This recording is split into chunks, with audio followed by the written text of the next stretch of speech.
I wanted to share the book I'm reading with you today, Crossing Jordan, Chapter 1, The Fence. Daddy held out his hand. Got another one of those nails, String Bean? This fence is awful big, I said, handing him one. Good fences make good neighbors, he said, and gave the nail a whack. But we won't even be able to see the new neighbors with this fence in the way. I pulled my hair back and lifted it to cool my neck. Summer's the worst time to build anything in a hot place like Tallahassee, Florida. But Daddy was determined to finish the fence before the new people moved in. If they stay out of our business, we will stay out of theirs. We'll get along fine, he said. The for sale sign on the house next door had hardly been up a week when Mama told us she'd heard that a black family had bought the old Faircloth place. Daddy brought his fist down on the table, and the supper plates jumped. Place is going to go downhill, he said. I didn't know how much further downhill the place could go. The paint was all cracked and the flower beds were overgrown. Seemed like it was at the bottom of the hill already. I'll just have to build a fence, he said. Mama stopped pouring milk. Shouldn't we wait and see, she asked. They might be nice people. Better safe than sorry, he said. The next night, Daddy came home with a huge pile of boards in the back of his pickup.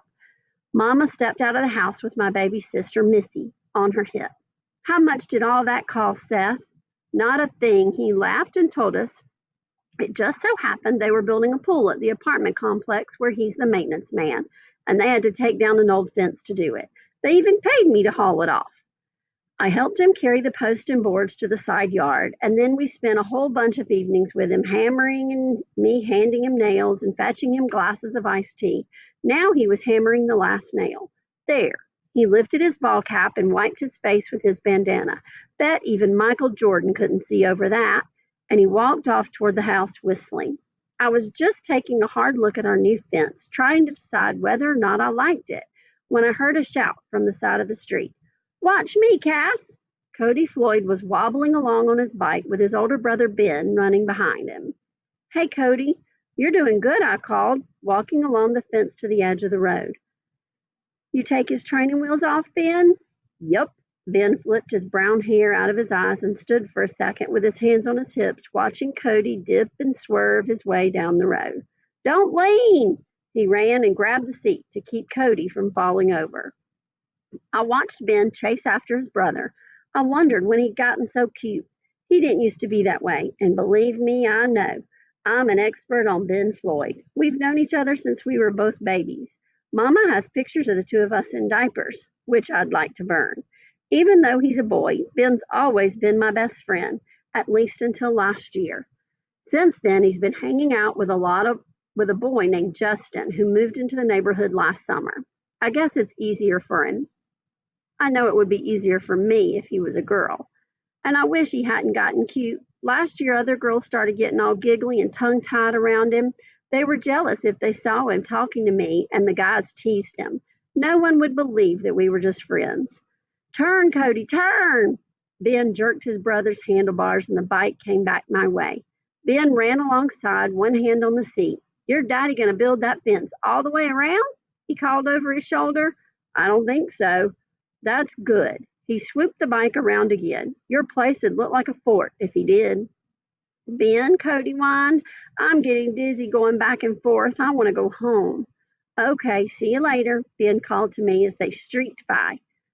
Other girls would spend hours on the phone trying to figure out what Ben Floyd meant when he said, see you later. But like I said, I know him. See you later meant see you later.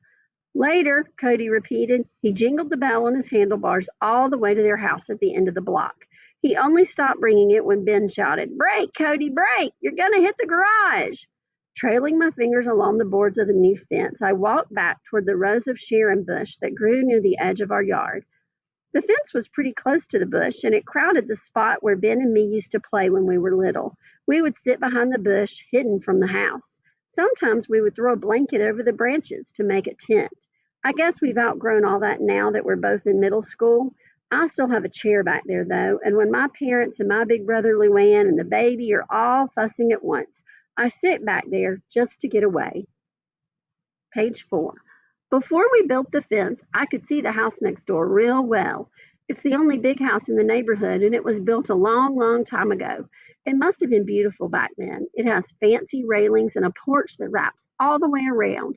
Too bad it hasn't been painted for at least 50 years.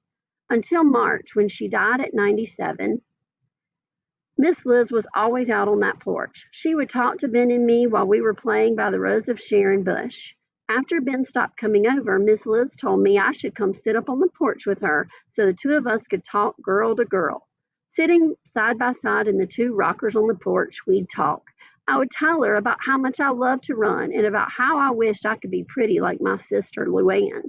Miss Liz would tell me old-timey tales about ice cream socials and hay rides. You know, Cass, when I was a girl like you, she'd say, all this land belonged to my daddy.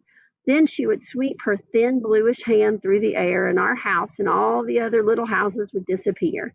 The buggies would come from that way up the hill. You'd hear the clump of hooves on the sand road before you saw them. We'd squint, imagining we could see the horses nodding as they climbed, the buggies swaying, even though we were really only seeing Mr. Martin coming home from the bus stop, or Miss Johnette walking her old dog Gregor. While we rocked and talked, Miss Liz's 14 cats, each one named for a Confederate general, took turns napping in her lap or weaving around our ankles. There was General Nathan Bedford Forrest and General Jabal Early. We just called him Early. He always got to the food first. There was also a Jeb Stuart and a Henry Alexander Wise, and quite a few more I never could keep straight. The biggest one, an orange tomcat, was named General Robert E. Lee. He was always in trouble for sharpening his claws on Miss Liz's chair.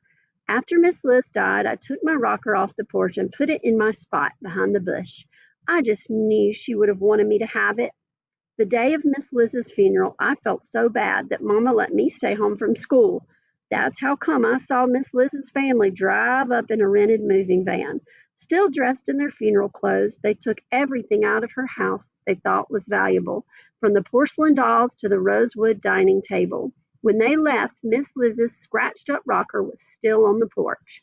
So were her 14 cats. One of the neighbors must have called animal control because a couple days later they came and netted up 13 of the 14 generals. Mr. Barnett, who's home on disability, watched the whole thing and told me that General Lee squeezed under the porch.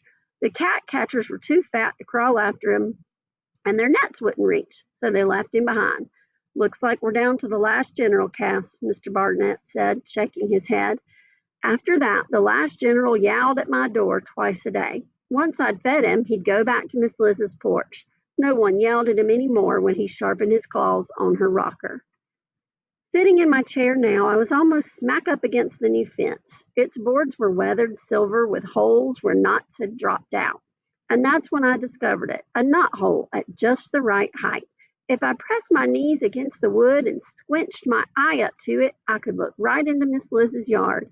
And I thought, maybe I could do that sometimes, not spying exactly, just looking to see what the new family was up to. There were other black families in the neighborhood, a couple of streets over, and plenty of black kids at school with me, but I didn't know any of them to talk to. I peered through the hole. All there was to see so far were butterflies in the weeds and General Lee stretching his back in the sunshine.